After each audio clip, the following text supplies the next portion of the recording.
우리 사도신경으로 신앙 고백하시겠습니다. 나는 전능하신 아버지 하나님 천지의 창조주를 믿습니다.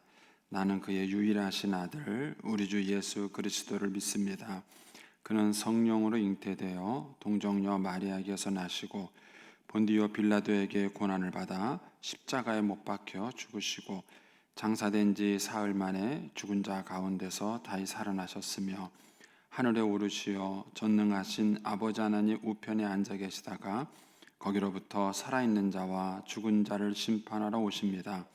나는 성령을 믿으며 거룩한 공교회와 성도의 교제와 죄를 용서받는 것과 몸의 부활과 영생을 믿습니다. 아멘. 우리 찬송가 459장 찬송입니다. 459장 찬송입니다.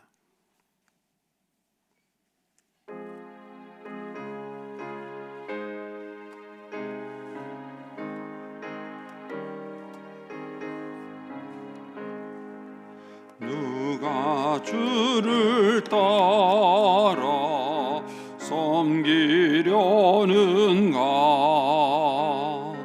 누가 죄를 떠나 주만 따를까?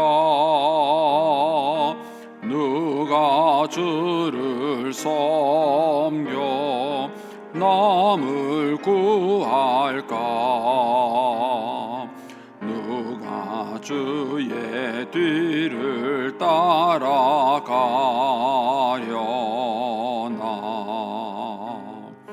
부르심을 받아 주의 은혜로 주를 따라가네. 주만 따르네.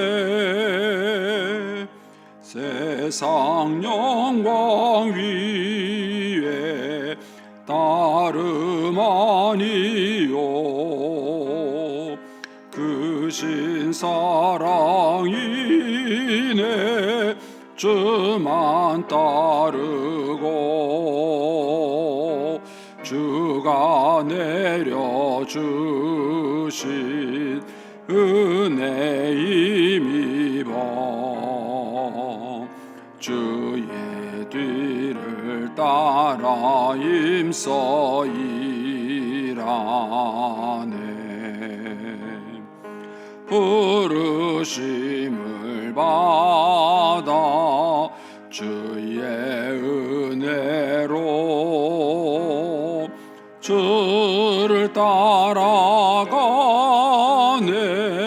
주만 따르네. 환난 핍박 많고 원수 강하나 주의 용사도 힘이 강하니 누가 능히 이겨 넘어뜨리랴? 변함없는 진리 승리하리라.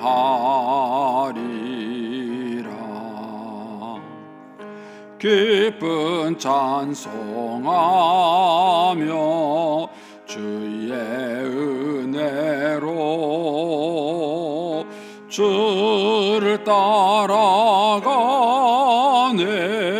주만 따르네. 아멘. 기도하겠습니다. 좋으신 아버지 하나님, 은혜를 감사합니다. 지난 간밤에도 저희들을 주님 품 안에서 편히 쉬게 해주시고 또 이 새벽에도 저희들을 주 앞에 불러주심을 감사합니다. 오늘도 주님 저희들에게 새날 주시고 또 생명 주시고 건강 주셨는데 이 한날도 주님과 더불어 동행하게 하시고 주를 기쁘시게 하는 한날 되게 하여 주옵소서. 이 새벽에도 주님을 사모하오니 말씀과 기도 가운데 저희들을 만나주시고 주의 성령으로 충만케 하여 주시옵소서. 주님께 1,000번째 예물 또 11조 예물을 주님께 올려드립니다. 하나님 아버지, 믿음으로 순종으로 감사로 드리는 예물을 주님께서 기뻐 받으시며 약속하신 하늘의 복과 땅의 복으로 충만하게 채워 주시옵소서. 주의 은혜로 종의 가정들을 형통케 해주시며 그 자녀들을 축복하여 주시옵소서. 예수님의 이름으로 축복하며 기도하옵나이다. 아멘. 오늘 아침 말씀은 출애굽기 15장 22절에서 27절까지 말씀입니다.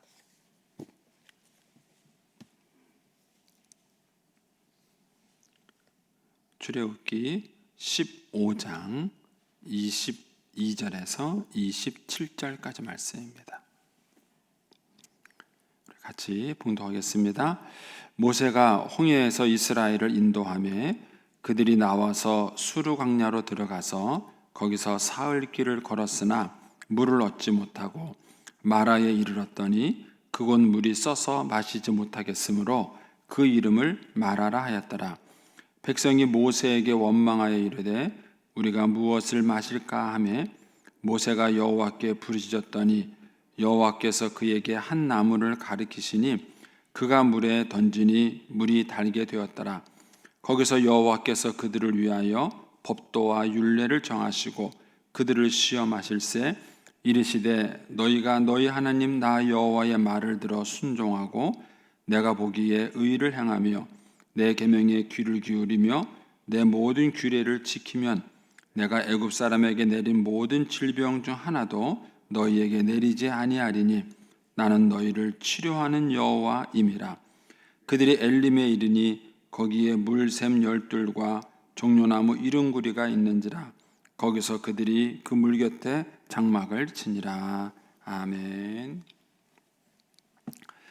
이 새벽에도 주의 은혜와 축복이 함께 하시기를 축원합니다. 이제 이스라엘 백성들이 이제 홍해 바다를 이제 건너고 하나님께서 애국 군대를 다 이제 멸하시는 것을 보고 그들이 하나님께 찬양을 하죠. 이제 그러고 난 다음에 이제 그 홍해 바다를 떠나서 오늘 첫 번째 사건입니다. 27절에 보면 그들이 홍해에서 떠나서 수르 광야를 지났다. 그리고 광야에서 사흘 길을 걸었다. 그러니까 3일 길을 걸은 거죠. 3일 길을 걸었다. 그리고 도착한 것이 마라다. 이렇게 얘기합니다. 이 마라는 이 마라는 지역은 이제 오아시스입니다. 저도 이제 그 성지순례를 갔다가 이제 이 마라라는 곳에 들렸던 적이 있습니다. 근데 지금은 뭐 형편없습니다. 그냥 별로 형편없는데 그 당시에는 이제 여기가 이제 오아시스였다 그래요. 그런데 이 여기에 도착을 했는데 물이 없는 거죠. 그들이 이제 애굽에서 떠나서 여기까지 이르는 동안에 처음에는 물들을 챙겼겠죠. 물들을 챙겼겠는데 이제 3일 이상 먹을 수 있는 물을 어떻게 챙기겠어요? 3일 이상 먹을 수 있는 물을 얼마큼 챙겨야 되죠? 근데 이제 짐승도 있고 이제 여러 사람들이 있으니까 엄청난 많은 물이 필요했겠죠. 어쨌든 이들이 수르 광야 와서 3일 길을 왔는데 물을 찾지 못한 것입니다. 그러니까 이들이 하나님께 이제 원망을 하게 된 것이죠. 저도 이제 군에서 이렇게 이제 훈련을 받을 때 여름에 이렇게 훈련을 받는데 그렇게 목이 마르더라고요. 목이 마른데 이제 군인들 훈련 받을 때 이제 수통에다가 물을 이렇게 채워서 가거든요. 근데 이제 그거를 다 마신 거예요. 다 마시는데 물이 없는 거예요. 훈련 중이었거든요. 훈련 중이었는데 물은 말고 이제 마침 그때 그 이제 저는 보병이니까 맨날 땅바닥만 기어다녔잖아요. 근데 이제 제가 엎드려 있는 옆에가 이제 논 그 뚜렁에 수로가 흐르는 그런 물이었었어요. 그런데 저 위에서 그 농부 아저씨가 농약을 뿌리더라고요. 그런데도 그 물을 마셨어요. 너무 목이 마르니까 이게 뭐 먹을 수 있는 물인지 없는 물인지 그건 나중이에요. 그건 나중이고 일단 물을 먹을 수 있다는 자체에서 그때 기억이 있는데 사람이 목 마른다는 것을 참는다는 게 참 어렵죠. 쉽지 않습니다. 그러니까 이제 이들이 3일 길을 가서 목이 마르니까 이제 원망을 하게 된 것입니다. 거기에 이제 24절 백성이 모세에게 원망하여 이르되 우리가 무엇을 마시냐 이렇게 하면서 이제 원망을 하는 것입니다. 근데 이제 이 사건을 여기다가 이제 기록하고 이 모세가 이 사건을 기록한 것은 1차적으로는 만나 세대를 위해서 기록을 한 거예요. 만나 세대가 이제 이 말씀을 보고 교훈을 받기를 바랐던 것이고, 또 하나님께서 이제 이 말씀을 여기다 기록해 놓은 것은 오늘 우리들이 이 말씀을 읽고 우리가 들어야 될 하나님의 마음, 하나님의 메시지가 있기 때문에 이 사건을 여기다가 기록을 해 놓은 것입니다. 여러분, 이스라엘 백성들이 이제 애굽의 노예로 있을 때에는 애굽에서 벗어나서 해방되는 게 1차 목표예요. 그런데 해방이 되고 나면요, 그 다음에 어떻게 사느냐입니다. 우리 민족도 일제 36년에 있을 때는 뭐죠? 해방이 목표예요. 꿈에도 소원은 해방이죠. 그런데 막상 우리가 해방이 되고 나니까 그 다음에는 누가 우리 민족을 다스리냐는 거죠. 그 전까지는 일본 사람들이 모든 걸 다스린 거예요. 치안, 뭐 이런 것들 일본 사람들이 다 한 거죠. 그런데 그 일본 사람들이 다 이제 패해서 갔어요. 그러면 치안을 누가 다스립니까? 치안을 누가 다스려요? 그러니까는 누가 그 나라를 끌어갑니까? 그러니까는 우리나라도 해방 이후에 어떻게 살 것이냐 하는 문제를 가지고 굉장히 혼란스러웠어요. 그때 정말 우리 민족이 이렇게 잘 그걸 수습해서 끌어갈 수 있는 사람이 있었다면은 엄청난 효과를 발휘했겠지요.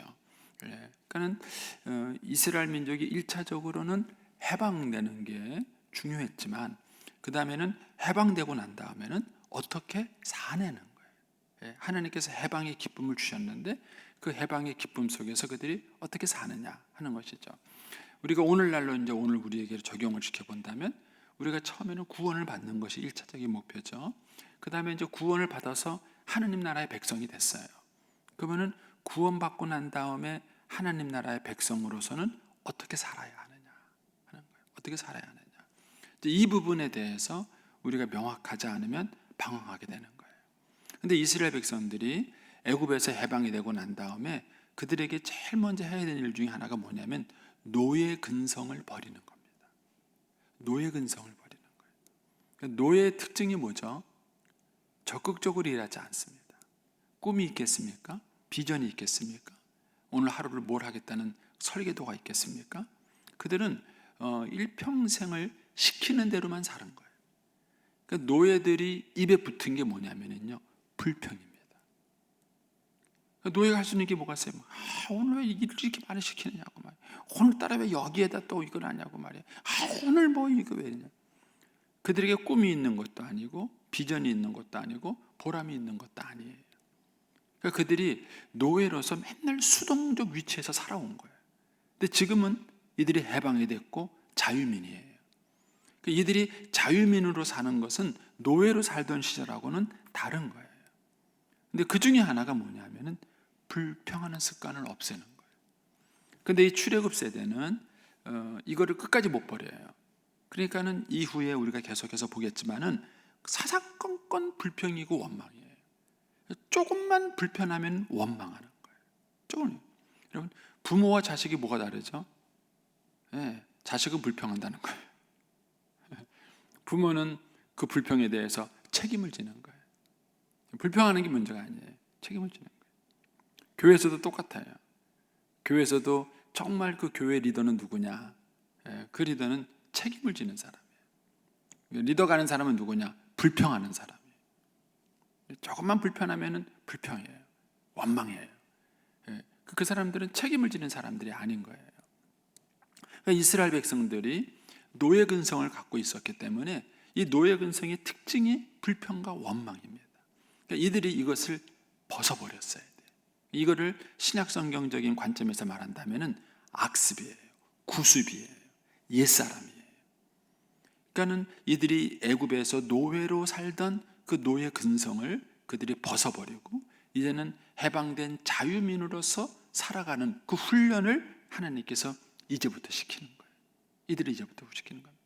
저와 여러분도 예수 믿고 난 다음에 이 훈련이 필요해요. 저는 이제 처음에 신앙생활할 때 이 훈련을 참 잘 받았어요. 지금 돌이켜 보면은 참 감사해요. 그런데 요즘 제가 젊은 사람들을 보면서 느끼는 거는 모르는 것 같아요. 이런 기회가 되면 한번 시리즈로 설교를 한번 하겠습니다. 그런데 이 큰 원리는 이거예요. 인간에게는 영과 혼과 육이 있어요. 근데 영은 거듭나는 순간 바뀝니다. 그래서 훈련으로는 절대 못 바꾸는 게 영입니다. 여러분들이 교육과 훈련으로 자녀들을 거듭나게 할 수 없습니다. 여러분, 영적인 것은요, 강력한 하나님의 메시지 속에서 성령의 은혜로 받는 거예요. 그래서 우리가 끊임없이 기도해야 되는 이유 중에 하나가 그거예요. 그래서 영은 거듭남으로 바뀌는 것이지 훈련으로 바뀌는 게 아니에요. 그런데 혼은 그렇지 않습니다. 우리가 어떤 일을 하면 영이 어떤 생각을 갖게 되면은 그것이 혼과 육을 통해서 이렇게 나타나게 되어 있어요. 근데 그 사이에 있는 게 뭐냐? 혼이에요, 혼. 근데 혼은 안 바뀝니다. 혼은 훈련이 필요합니다. 훈련을 통해서 바꾸지 않으면은 예수 믿기 전에 가졌던 그 혼적 습관들을 그대로 가지고 있습니다. 이것이 영적인 삶을 살아가는데 치명적인 방해물이 되는 거예요. 이게 큰 구조예요. 제 말을 이해하시나요? 제 말을 이해하시면 잘 배우신 거고, 제 말을 이해 못하시면 이제 잘 훈련을 하는 거예요. 이게 가장 큰 구조예요. 그래서 하나님이 우리를 거듭나게 한 다음에 그 다음 우리를 이 혼적인 훈련을 시킵니다. 그러니까는 구습과 악습을 벗어버리는 훈련인 거예요. 근데 요거를 바꾸지 못하면 예수 믿고도 변함이 없습니다. 변하지 않는 거예요. 그러니까 이스라엘 백성들은 이 부분에 대해서 이제 변화가 필요했던 것이고, 하나님께서 이것을 훈련시킨 거죠. 이거를 잘 훈련시킨 세대가 만나 세대예요. 그래서 여러분들이 이 혼의 변화가 없으면 이 출애굽 세대는 많은 하나님의 기적을 경험했어요. 10가지 재앙부터 시작해서 그들이 홍해 바다가 갈라지는 그런 기적부터 시작해서 얼마나 많은 그들이 기적들을 경험했는지 몰라요. 그런데도 불구하고 그 출애굽 세대 가운데 성공한 사람은 2명밖에 없습니다. 2명. 여호수아와 갈렙. 2사람만 성공해서 가나안 땅에 들어갔어요. 근데 만나 세대는 60만 명을 기준으로 봤을 때 60만 명 중에서 1명만 실패했습니다. 우리가 지난주에 봤던 것처럼 여리고성 싸움에서 그들이 이기고 아이성 싸움에서 실패했을 때 그들이 죄를 범한 사람이 그 아간 한 사람이죠. 근데 그 사건이 주는 굉장히 중요한 의미가 있어요. 60만 군대가 쳐들어가서 60만 군대가 다 아간과 같은 상황을 봤을 거예요. 전장에다가 큰 보물도 보고 이런 것들을 봤을 거예요. 그런데 다른 사람들은 다 그걸 보고 유혹을 물리친 거예요. 시키는 대로 취하지 않았어요. 근데 아간만 그것을 보고 가져간 거예요. 그 얘기는 뭐냐면 60만 명을 교육시켜서 1명 실패한 거예요. 이 만나 세대와 출애굽 세대는 그런 면에서 엄청나게 다릅니다. 그러니까 이 혼적인 훈련과 변화가 없이는 우리의 자녀들이 믿음의 축복과 은총을 누리며 살아가게 할 수 없습니다. 그러니까 이 마라의 사건은 이제 하나님이 그걸 보여주시는 거예요. 그래서 거기서 이제 이렇게 얘기하시죠. 이제 24절 가서 보시면 백성이 모세에게 원망하여 이르되 우리가 무엇을 마실까? 이렇게 이제 하면 25절에 모세가 여호와께 부르짖으니까 여호와께서 그에게 한 나무를 가리키시니 그가 물에 던지니 물이 달게 되었더라. 그러니까 쓴물이 단물로 변한 것이죠. 거기서 여호와께서 그들을 위하여 법도와 율례를 정하시고 그들을 시험하셨다. 그러니까는 중요한 것은 뭐냐? 상황이 아니에요. 그러니까 하나님은 어떤 분이냐? 상황을 바꾸시는 분이에요. 이거 인생을 살아가면서 쓴물을 찾았느냐 단물을 찾았느냐, 그 인생의 굉장히 중요한 관심들이에요. 그래서 사람들은 어떻게든지 단물을 찾으려고 그러는 거예요. 그런데 하나님은 쓴물과 단물이냐 중요하지 않습니다. 뭐가 중요하느냐? 하나님이 함께 하시는가. 하나님이 함께 하시면 쓴물도 단물도 바꾸시는 거예요. 쓴물을 변하여 단물을 바꾸시는 겁니다. 이게 신앙이에요. 그러니까 하나님은 우리의 삶 속에서 함께 하셔서 상황을 바꾸시는 분이에요. 근데 우리는 좋은 상황만을 만나고 싶어 하는 거예요. 좋은 상황만 우리에게 주어지기를 바라는 거예요. 근데 하나님은 뭐라 그랬냐면 상황은 중요하지 않다. 뭐가 중요하냐면은 하나님과의 관계가 중요한 거예요. 그래서 거기서 하나님이 그들에게 율례를 주신 거예요. 그리고 뭘 시험하셨느냐? 그들이 하나님 말씀에 순종하는가, 순종하지 않는가. 이거는 율법적 관점에서 보면 지켰느냐 안 지켰느냐의 문제지만 하나님은 그걸 보신 게 아니에요. 하나님과의 관계. 하나님과의 관계. 만약에 제가 아내와 좋은 관계를 갖기를 원한다면요, 아내가 저한테 무슨 부탁을 하거나 뭘 얘기하면은 제가 그걸 귀담아 들어야 돼요. 그런데 아내가 무슨 말하면은 제가 한두 귀로 한쪽 귀로 흘려요. 너야 떠들어라, 너야 말을 해라, 이렇게 말을 해요. 그러면은 아내를 개무시하는 거죠. 그러면 아내하고 저하고의 관계가 설정이 될 수 없는 거예요. 근데 제가 아내와 좋은 관계를 맺으려고 한다 그러면은 아내가 저한테 부탁하는 게 있을 거예요. 뭘 이렇게 해주세요. 저거 했으면 어떻게 했느냐. 근데 그 말을 했을 때 제가 그 아내의 말을 잘 들어주면 아내와 저하고 관계가 설정이 되는 거예요. 예. 여기서 하나님께서 이스라엘 백성들에게 율례를 지키라는 얘기는 그런 의미예요. 중요한 것은 이 말씀을 통해서 나와 너의 관계다 이거죠. 그래서 이스라엘 백성들이 앞으로 인생을 살아가면서 이 노예 시대를 벗어나서 자유민의 시대를 살아갈 때 이들이 가장 신경을 써야 될 것이 뭐냐면은 하나님과의 관계예요. 그리고 하나님 말씀에 얼마나 순종하느냐는 겁니다. 왜냐하면은 그 하나님이 모든 상황을 다스리고 바꾸실 거기 때문에 그런 거예요. 그러니까 우리가 이제 이 점에 대해서 눈을 뜨셔야 되는 거예요. 이전에 그들이 애굽에서 살았던 방식과 이후에 이들이 살아갔던 삶의 방식의 큰 차이가 뭐냐면은 하나님이 계신가 안 계신가 하는 거고요. 하나님이 계시다는 것은 무슨 뜻인가? 그 하나님과 관계를 맺고 살아가는 거예요. 그럼 그 하나님과 어떻게 관계를 맺는가? 그분의 말씀에 내가 어떻게 반응하느냐 하는 것입니다. 이건 여러분들이 사귐의 기도, 이 훈련을 여러분들이 해보시면 알아요. 여러분, 제가 매일 성경을 연구해요. 근데 연구하는 것으로 끝나요. 제가 성경을 연구하고 말씀을 보는데 하나님이 그 시간 저에게 많은 은혜를 주시고 말씀을 하셔요.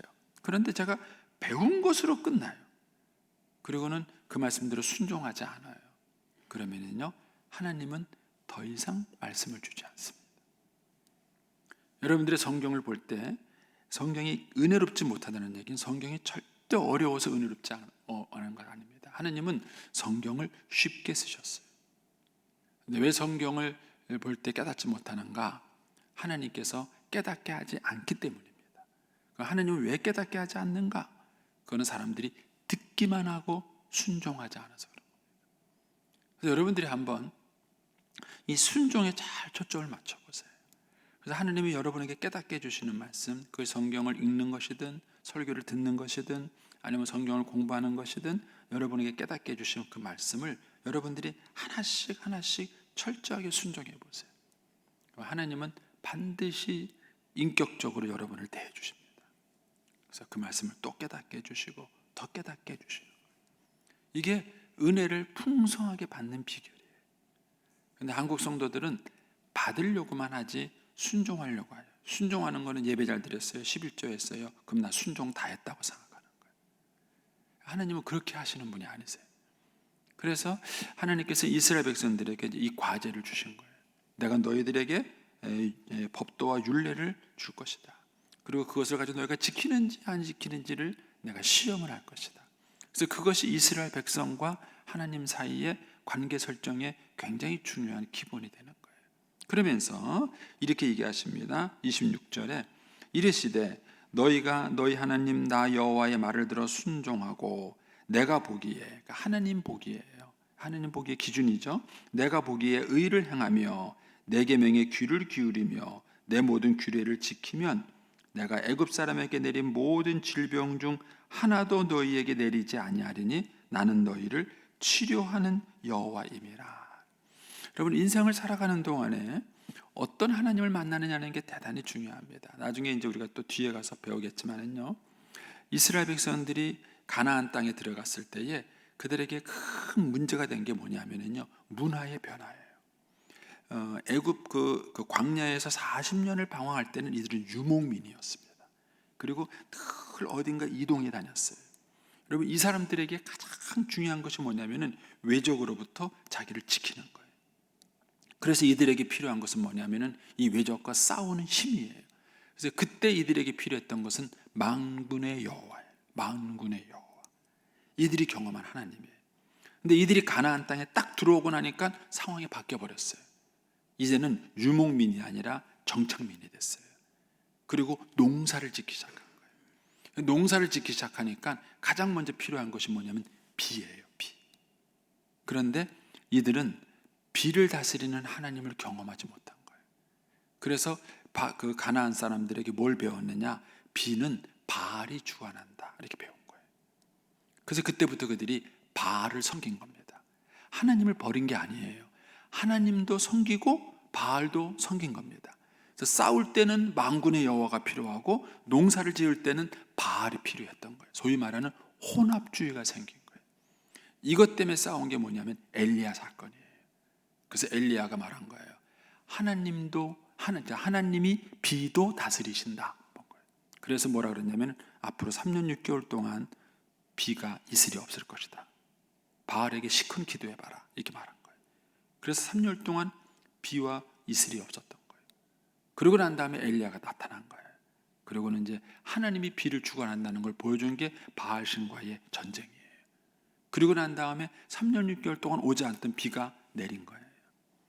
그 사건을 통해서 하나님이 우리에게 보여주신 것은 뭐냐? 이스라엘 백성들에게 보여주신 것은 하나님은 만군의 여호와일 뿐만 아니라 하나님은 비도 다스리는 분이시다는 것을 그들에게 깨닫게 해주신 거예요. 자, 이것은 우리가 하나님을 어떻게 경험하느냐는 거예요. 우리 아이들이 이제 신앙생활을 해나가는 데 있어서 예배 드리는 데는 하나님이 필요해요? 부부 생활하는 데 하나님이 필요합니까? 그럼 어떻게 생각하세요? 선교하는데 하나님이 필요해요? 근데 여러분들이 가정생활하는데 하나님이 필요합니까? 이 적응을 배우지 않은 거예요. 그래서 한국교회 신자들이 심각한 신앙의 이중성을 겪은 게 뭐냐면요, 찬양과 예배를 드릴 때는 하나님을 열심히 찾아요. 그런데 가정 안에 들어가서 부부가 갈등이 생겼을 때, 자녀들을 교육했을 때 어려움이 생길 때는 하나님을 찾지 않아요. 하나님이 거기도 계신다는 사실을 모르시고 하나님께서 그 사건 속에 개입하시고 이끌어 가신다는 사실을 모르는 거예요. 그러니까 하나님에 대한 무지가 이들의 신앙에 대한 실패를 갖고 오는 것입니다. 여기서 이들에게 10가지 재앙을 내렸던 하나님, 애국 군대를 무찔렀던 하나님만 이들이 경험한 거예요. 근데 여기서 하나님이 그들에게 새로운 하나님을 경험시켜 주신 거예요. 그것은 뭐냐면 그들을 치료하시고 회복시켜 주시는 하나님인 거예요. 하나님이 이제 이 경험을 이들에게 해 주시는 거예요. 그러면서 말하기를 나는 너희를 치료하는 여호와다. 그리고 이어서 27절에 그들이 엘림이라는 거죠. 마라에서 엘림이라는 곳에 가요. 근데 거기에는 12샘이 있고요, 종려나무가 있어가지고요 풍성하게 쉼터를 주는 곳입니다.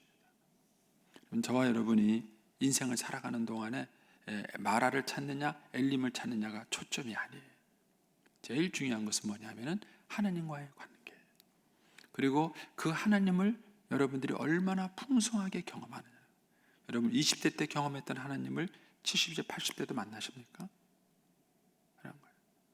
여러분들의 꿈과 비전을 막 펼쳐가는 그 왕성한 시절과 그 다음에 뭔가 이제 인생을 퇴임하고 뒤에서 정리하는 그 시절에 하나님을 또 만나는가 하는 거예요. 이 시기에 하나님은 나에게 어떤 의미가 있는가 하는 것입니다. 그래서 우리가 하나님을 얼마나 많이 경험하고 얼마나 풍성하게 아느냐 하는 것이 우리들의 삶의 문제의 중요한 키가 되는 겁니다. 하나님은 지금 이 마라 사건을 통해서 이스라엘 백성들에게 이 첫 번째 경험을 시킵니다. 그리고 이제 정식적인 것은 이제 시내산에 가서 이제 시내산 계약을 맺게 되시는 거예요. 여기서 하나님은 먼저 이스라엘 백성들에게 이 마라의 쓴물을 통해서 말씀해 주시는 겁니다. 여러분 오늘 하루도 어떤 의미가 있으세요? 오늘 하루도 여러분 살아가면서 하나님을 더 경험할 수 있게 되길 바랍니다. 내가 지금까지 만난 하나님이 전부라고 생각하지 마세요. 지금까지 만난 하나님보다 더 큰 하나님이십니다. 그 하나님을 오늘 우리의 삶 속에서 또 만나고 또 경험하는 겁니다. 그리고 그 하나님이 우리들의 모든 문제에 대한 답이세요. 왜냐하면 하나님은 쓴물도 단물로 바꾸시는 하나님이십니다. 그리고 그 하나님은 우리와 관계 설정에서 우리를 치료하시고 회복하시는 하나님이시다 하는 거예요. 이해가 되시나요? 한번 여러분 이 부분을요 한번 잘 묵상을 해보세요. 여러분, 여기까지 하겠습니다. 한번 이분을 잘 묵상하시면 여러분들이 큰 은혜가 되겠습니다. 오늘은 11일자